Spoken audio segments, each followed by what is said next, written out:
What's up, guys? Quick little repair video today. The nut slot in my 59 Strat on the D string seems to have worn out and it's causing some unwanted buzzing. Normally, as I've covered in a few videos in the past, I would make a new bone nut, but I don't want to really get into all that right now, and it's just one slot. So I'm going to show you guys a quick little fix with some stuff right around the house, you know. And also, this has been covered before. It's not like anything I'm claiming that I do. Many people do this. This is an age-old trick, but I'm just walking you guys through how to do it on my channel, so you can check it out. It's just a quick fix. I'll show you what the symptoms are, and I'll show you how to go about fixing it. So yeah, stay tuned. All right, so here we got the old 59er out on the table. Capo will come into play in a minute, but I want to pay close attention to what the nut slots look like. You know, your low E string is proud, your A string is proud, but you see that D string sunken way down in there? So what that's doing is it's putting the D string entirely close to the first fret. Now, a way you can test that is take a capo, you know, put it on the third or fourth fret, and you can just tap these gently. That means that there's an air gap there. You hear that noise? We get to the G. And when you get to the D, listen. Nothing. So that means that D string is riding on the first fret. Not necessarily when the capo is off. Obviously, it has its own gap. You know what I mean? It's not touching. But I like the string to ring clear, and I'm noticing at times, you know, even fretting, like if you're fretting a chord here in the you know, playing a major chord, you can get like a back buzz, and it'll actually rattle up against here too. It's just something I want to take care of and something I want to fix, and I'll show you guys how I do it. And like I said too, this is something for a quick fix on the road. You know what I mean? The proper way to go about this is to build a new bone nut, but I don't really want to get into that. So we're just going to use some masking tape, some super glue, basically, and some baking soda, and we'll get into it. So I'm going to start by getting the strings removed where I'm working, and I just put the masking tape on there because I don't want to make a mess of the fretboard or the headstock or get any unwanted super glue on anything.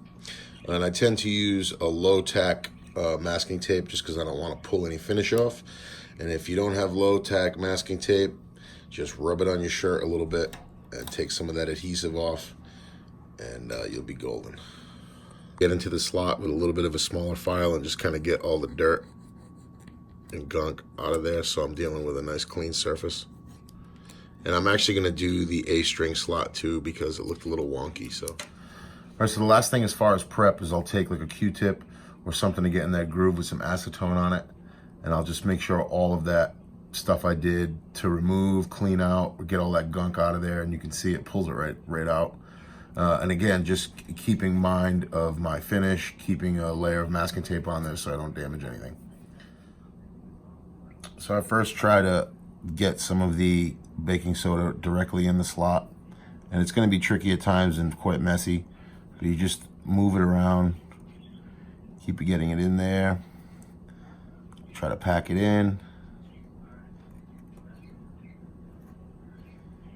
get it in there as best as possible. Again, this is why the black towel's down, and it's also, you know, taped up because it does get quite sloppy. But as you can see now, we have our first groove kind of filled up, and I want to move that away from the edge of the bone nut because I don't want the glue to adhere and have a big chunk that I have to modify later. I just want to focus on these slots here.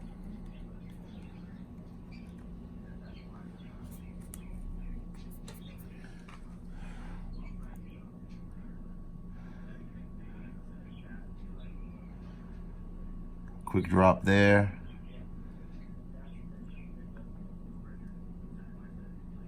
Quick drop on that one.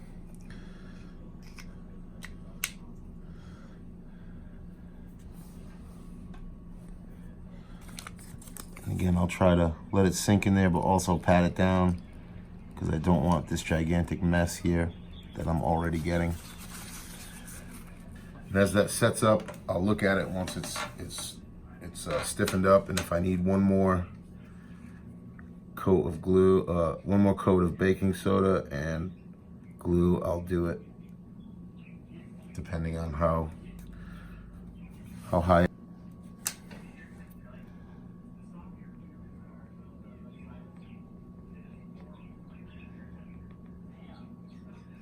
I'm gonna do one more run with the baking soda and the super glue.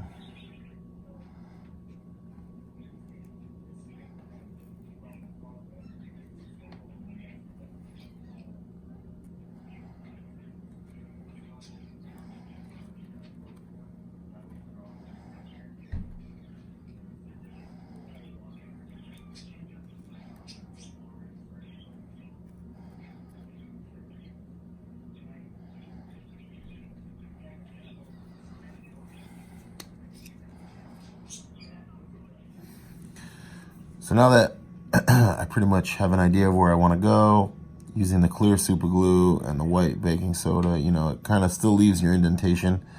I'm just going to start making my groove.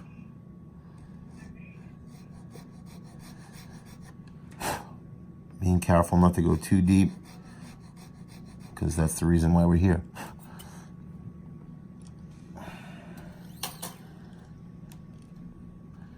See, so there we are now. We're obviously too high, but I'll just keep going till it's in spec.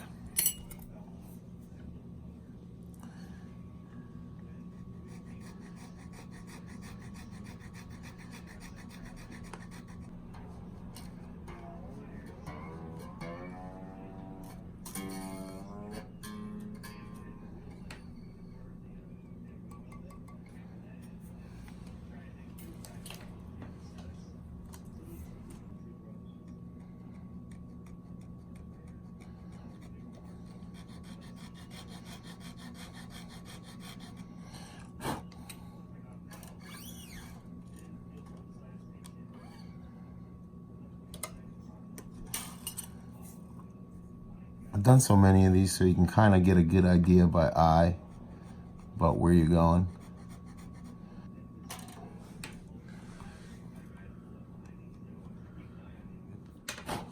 So I mean, then when you get done, we have our slots complete. They're strong, they're sturdy, and we have no ringing, no buzz. So I'm just gonna fine tune these slots a little more.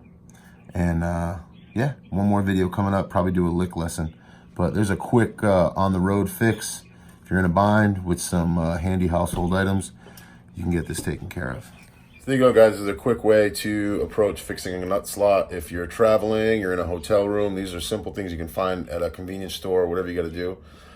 Again, this has been documented, you know, well before on YouTube and things like that. It's just me showing you how to go about it. You really need some masking tape, baking soda, super glue.